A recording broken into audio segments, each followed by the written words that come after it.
I'll never forget being maybe 8 years old and the old VCR that my parents had and had my entire life finally bit the dust. And we got to go shopping for a brand new VCR. And I swear, every single unit at the time, which would have been about 1996, 1997, looked like this. This is not a VCR, this is a Korg A3, it's a multi-effects unit. But this was still the aesthetic for like video players in the mid-90s, and you could maybe argue that they borrowed something from the rack mount effects processors of the late 80s. The Korg A3, I'll admit, I'd never heard of, and my buddy and all-around legend Brian Hook sent me this unit to demo, as he has with so many other pieces that you've been seeing and hearing on the channel recently. He said, look, you may or may not have heard of this, but I think it's a really underrated unit. And I'm going to say right up, this is a really underrated rack mount unit. It is infamous because there was an expansion card you could get for it. And one of the presets on the expansion card, the Edge used for the guitar sound on the U2 song Mysterious Ways, which was, that was a little bit of a hit, that one, wasn't it? So that kind of like funky auto wah sound. It's the A3. I understand the Edge toured or still tours with one of these in his rack, and it's kind of become a cult piece of gear for that. So we'll start there with this demo, but then I kind of want to dive into it a little bit more. Every time you hear me say amp in this video, I'm actually referring to my Axe FX3 as well. The clean sounds are going to be coming from a stereo pair of Brit JM45 models, so JTM45 models, and the dirty sounds are going to be the USA lead. This is either going to be routed as the very first thing in chain, or it's going to be after the amp and cab providing time-based effects. So when you hear me say amp, I'm actually talking about my Axe FX, but I treat that thing like an amp. Anyway, yeah, basic overview of the A3. Like I said, it kind of looks like a VCR, but you could run 6 effects at the same time on this, and when you edited it, you had access to each of those parameters right here on dedicated knobs, which is a very different thing to something like the Yamaha SPX90, which only came out a few years before this. So there was this explosion of multi-effects units. The back has a bunch of ins and outs. In fact, the back looks almost identical to my Korg rack mount tuner, which is kind of cool. It has MIDI, so again, a pretty big step up there as well. What other controls do we have here? There was a remote switch you could get for it, 2 pedals, you've got output left and right, a direct output, which would have been very, very handy, and an input on the back, and there's an input on the front, input levels. Headphones you could run off this as well, and it does distortion, delay, modulation, just about everything you can imagine. Alrighty, thanks so much for hearing my little waffly intro. We're gonna go on an odyssey with the Korg A3. Let's do it. Let's get started with that sound. If you've got the expansion card or you've loaded up the MIDI SysX dump of that onto the A3 like I have, you can just go to preset 76. By default, we've got distortion, wah 2, an exciter, delay, flanger, and a plate reverb. The exciter and the distortion are off, but you've got that auto wah thing going on straight away.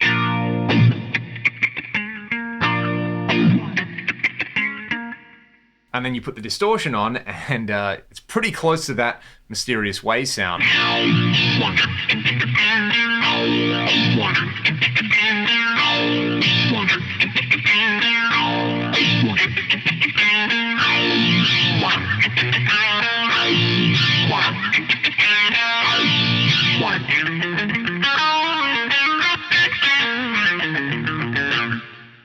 And of course, the trick to any kind of auto wah or envelope filter is to adjust the input and the threshold of the particular wah. So I'm going to leave the input where it is, but if I hit parameter edit and then I press the wah button right here, it's going to bring up all the available parameters. So we have sensitivity, we've got FC, resonance, attack, and release. FC is probably filter cutoff, but I can tweak the sensitivity right here.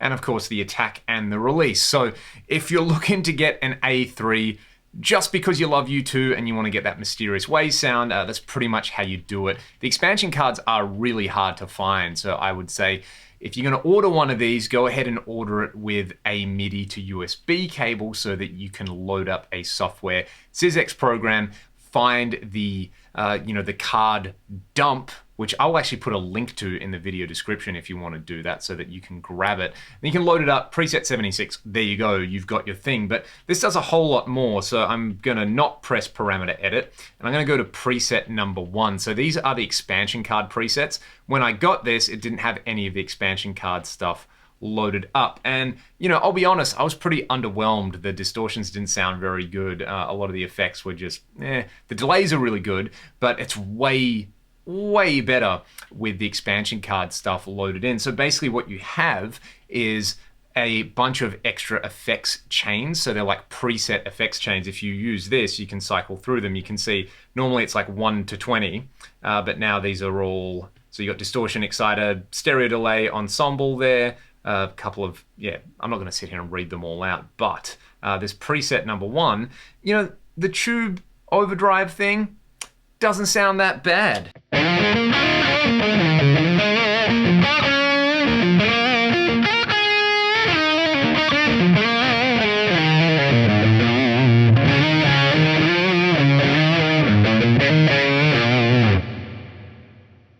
That's actually the high gain distortion. Again, if I hit parameter edit and press that, I can change either the parameters or the type of mode. The tube distortion or the tube overdrive doesn't sound too bad.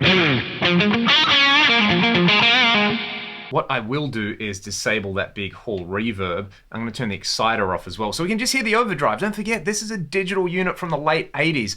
That doesn't suck that bad.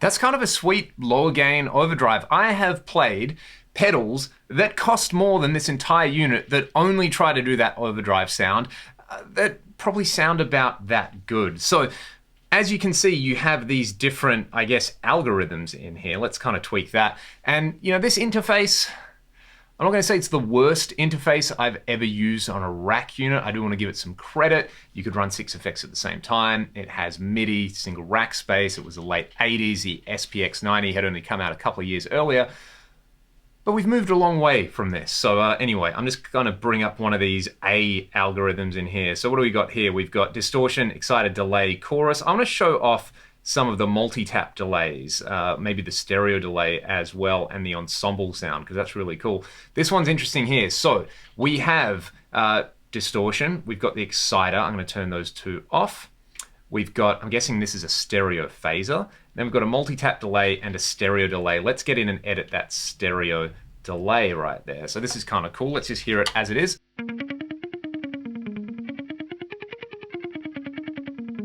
No dry signal in there. Very interesting. All right, let's do this. Bit more of that effects balance. These controls are not very fine at all. There's a dampening control, which is nice though, so you can kind of control the amount of high end in the repeats. I like to crank that up. It generally sounds pretty good, and we'll just add a little bit more feedback on the 2 delay lines. You can also do negative feedback, so you can have, if you want to use this for like flanging, you can get negative phase on there, but let's go for positive with both of these. All right, what's this going to sound like?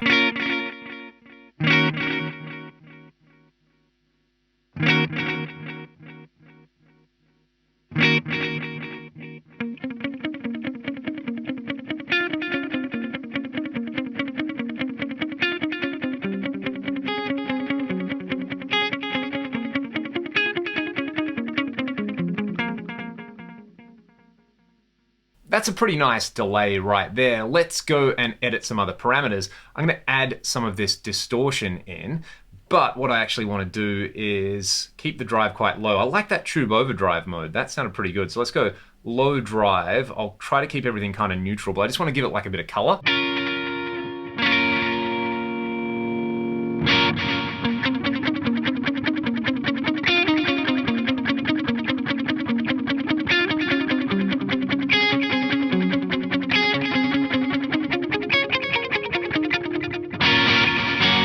I like that. Now I can run the multi-tap delay into that, and let's get in and actually edit that multi-tap delay right there. Let's just hear what it sounds like so far.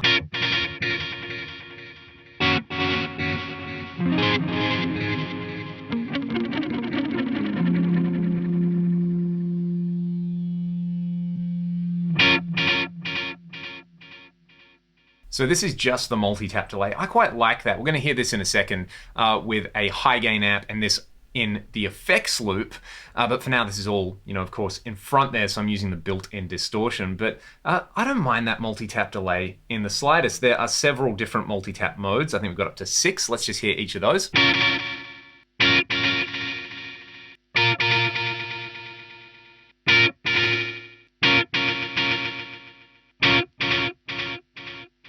I think I liked 4 the most.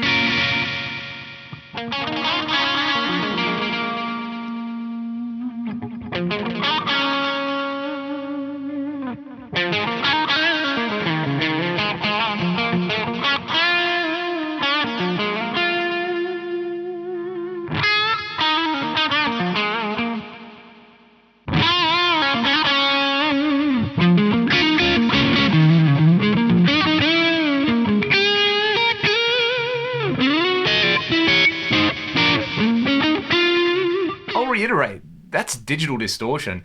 Sounds pretty sweet to my ears. Okay, let's go through some of these other algorithms while we're here and just hear some of the basic sounds. So we got presets, So you can see here, this one, I got distortion, LDL. I didn't check what that was. We've got a pitch shifter and we've got a hall reverb. I just want to hear the hall reverb.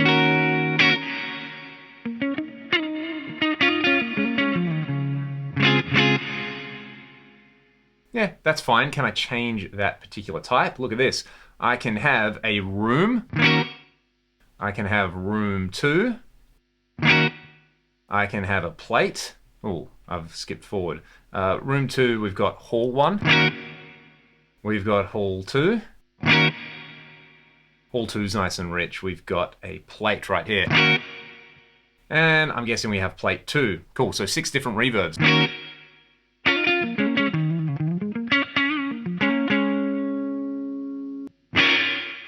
Oh, let's EQ that out. Luckily we can EQ the reverb. I'm going to bring the high end out.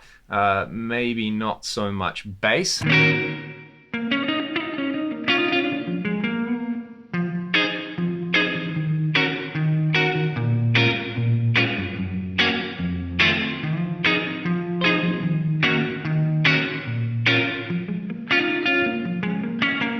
You do have, I think, enough control on this particular unit to dial some stuff in the way you like it. Let's have a listen to this pitch block in here. I wonder if I can do pitch detune with this. All of this is in stereo, by the way. What do we got? We got pitch, okay. That says pitch S. What else do we have here? Nothing else. 100. What on earth is going on here?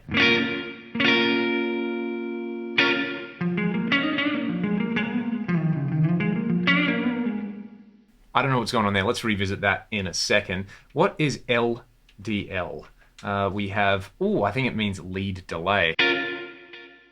Or maybe it's looping delay or long delay because, it is a long delay. Look at this. We can get up to 1600 milliseconds on there. That's nice. Let's do like a kind of loop thing with not much feedback and 50-50 over here. So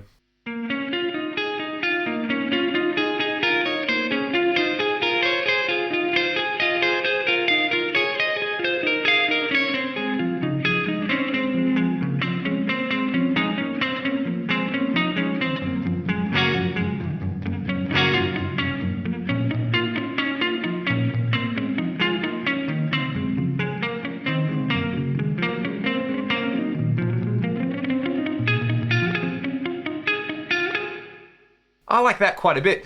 I'm going to repatch this and I'm going to add some distortion to all of this, and we'll just hear kind of the delays, the multi-tap delay. I'm going to show off the chorus and the ensemble effect and whatever else we get to.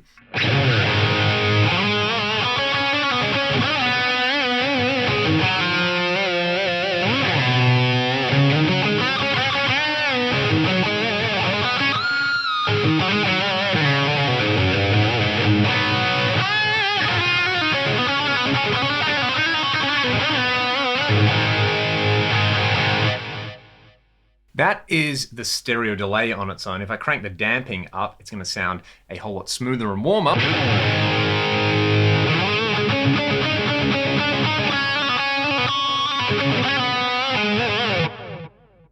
You know what? If you want a cheap stereo delay that can do some chorusing and a couple of other effects, this does the trick. That sounds really good.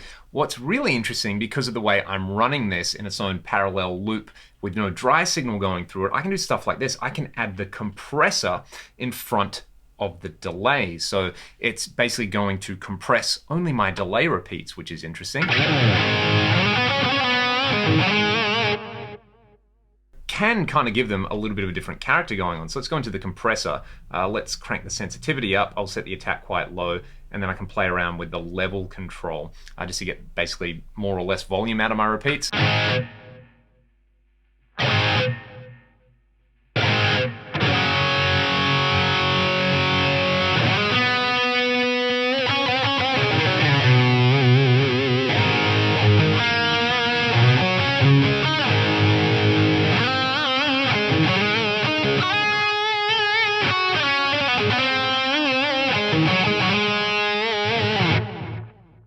Very interesting. Then of course I could add something like reverb to that, or I could set up another algorithm and add chorus. What I think is interesting is that it goes, most of the signal chain is the delays before the modulation, which is different to the way a lot of people would run these things, myself included. You can see, where is it? I want to hear the ensemble effect first. So I got to get that one. You can see right here we've got distortion, so I'll turn that off. We've got an exciter, which we'll hear in a second. Stereo delay, ensemble, room, reverb. Let's hear the stereo delay. I'll just quickly edit that and turn the mix to 100%.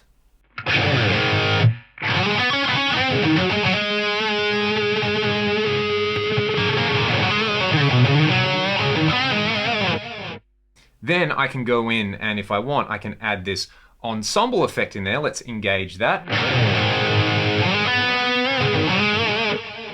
But it's only on my delay repeats. Of course, if I go in and I disable the delay, I'm just going to have this ensemble effect in parallel with my main signal. So let's crank the effect balance up.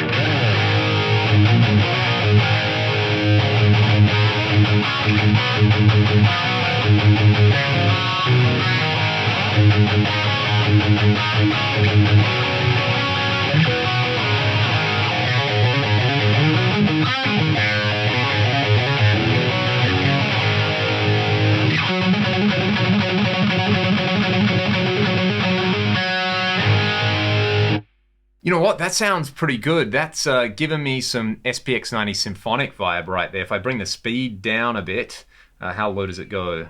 Down to 0.05, and I'll turn the depth up a little bit.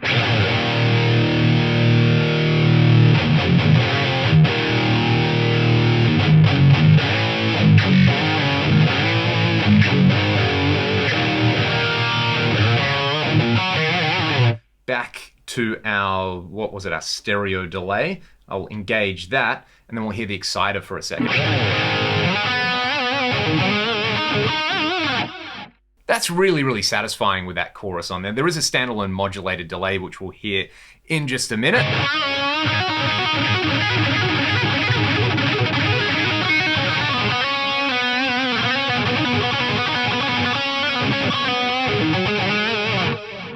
Pretty good. I want to hear what this exciter actually does. Let's bypass all this, and I really should patch this in a slightly different way. Let me do that real quick. Okay, so now I've just got my guitar solely going through the Korg. It's not in a parallel loop. Let's hear what the exciter does.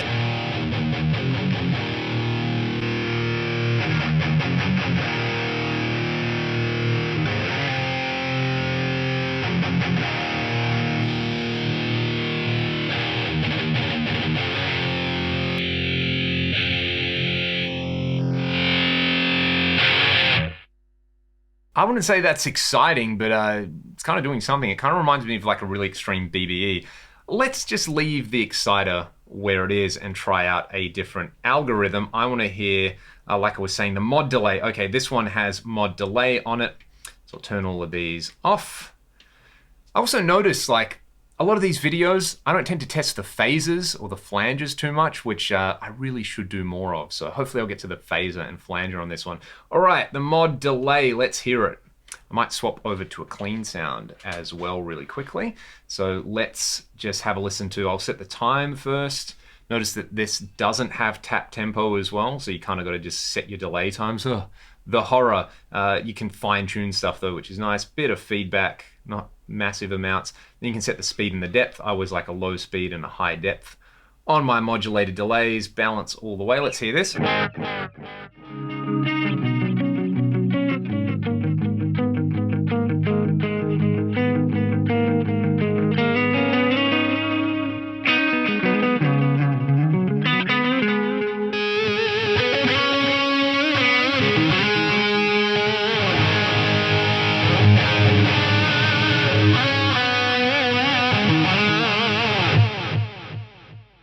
I like the mod delay in this. I'm really biased in that in all these units.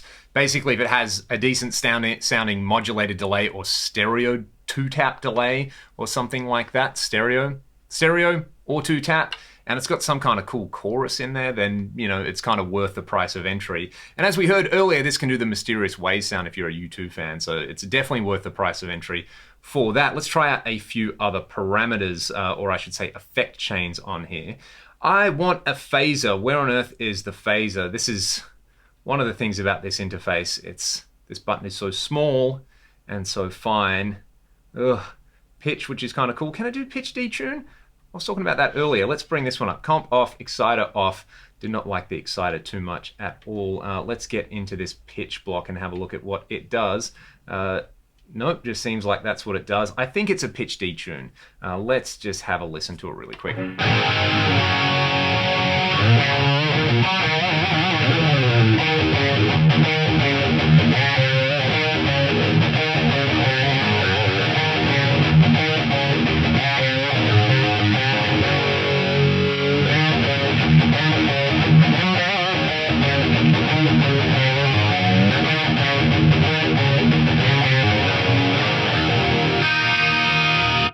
You can't adjust either side of the stereo spectrum, however, which means you've just kind of always got that symmetric stereo detune thing. Not that that's a bad thing, but it would be nice to have that. It's never going to happen. This unit's pushing 35 years old or something like that now. So you do have pitch detune. That's good. Let's keep going through these. This knob is now not cooperating. So all these ones A, they're like the expanded effects.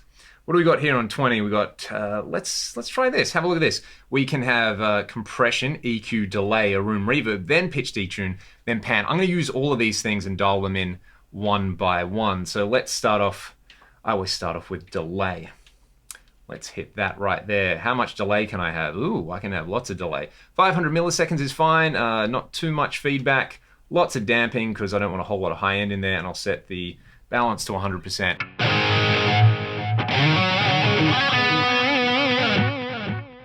That's totally fine. Next up, let's just add a little bit of room reverb to all of that.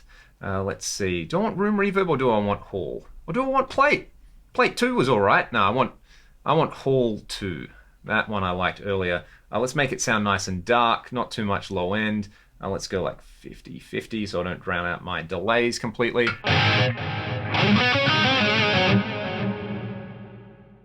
Bit heavy on the time there, and damping I'll turn down.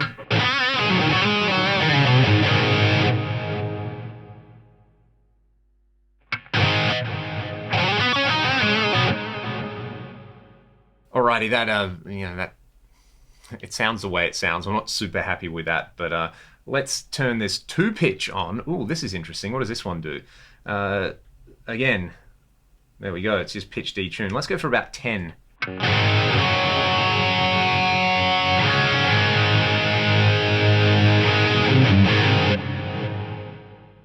I'm going to turn that reverb off. That actually sounds atrocious. I can live without that. And then we've got some panning. Let's turn the panner on.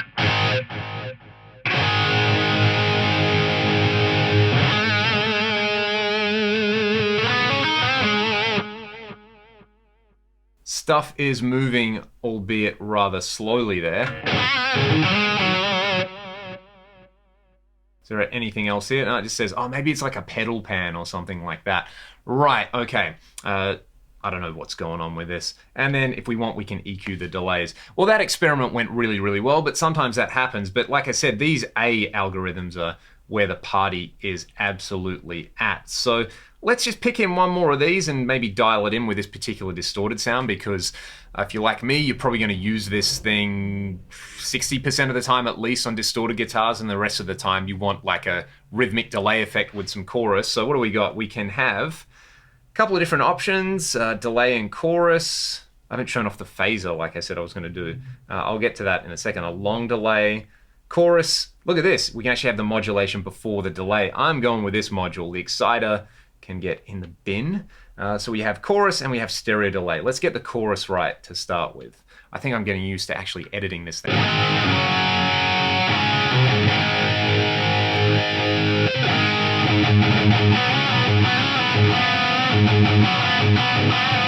What's pretty cool about this is for a typical chorus pedal, you'd have like speed and depth, but the nice thing here is we have time for the delay line on the chorus, and we can fine tune that. We've got an effects balance, speed and depth.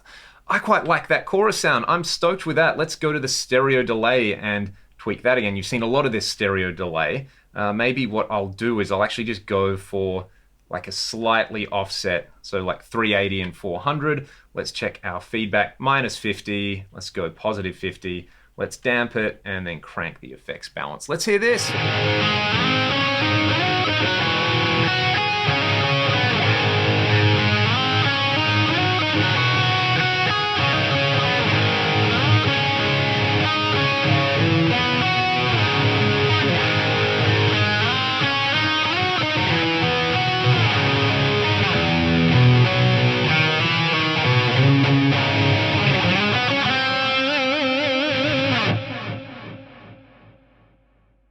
That's probably the closest thing to what I would comfortably actually use in an everyday setting if I was gigging with this. That's very similar to the sort of thing I would put on my typical lead tone in something like my Axe effects. Really, really sweet. I did say I was going to check out the phases, so I'm going to repatch this yet again so it can all go in front of the amp, and then we'll hear the phaser and the flanger. Very cool.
And right before we finish up, let's hear the multi-tap delay, this time back in the effects loop. Again, the way I would prefer to use this. And I just want to show off the different multi-tap delay modes. So the left delay time I've got at 400 milliseconds. Let's maybe turn that down to 370, 380. That'll do, and somewhere around 500 on the other tap. That'll do just fine. Then we have this feedback T. I don't really know what that's doing. We'll find out in a second, and I'm guessing FBG is feedback gain. Then we have this ambience control. Ambience at 0, and then I will turn the ambience up.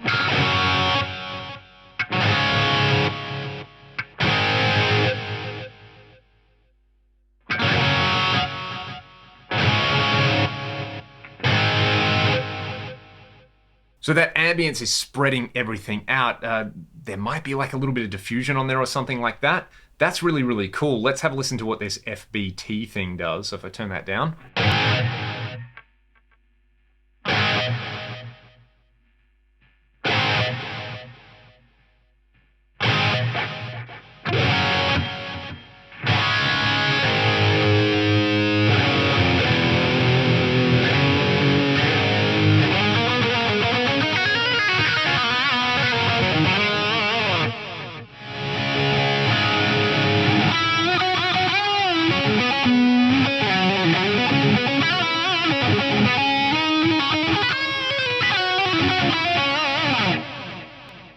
Alrighty, that kind of completes our little odyssey with the Korg A3. Again, thank you so much to the one and only, the legendary Brian Hook for sending me this one out to try. Like I said, I was pretty underwhelmed with it at the stock settings, but then loading up those extra algorithms from the SysX dump of that expansion card, really, I like that a lot more. The multitap delays, the stereo delay, the mod delay, the ensemble, everything in here is usable.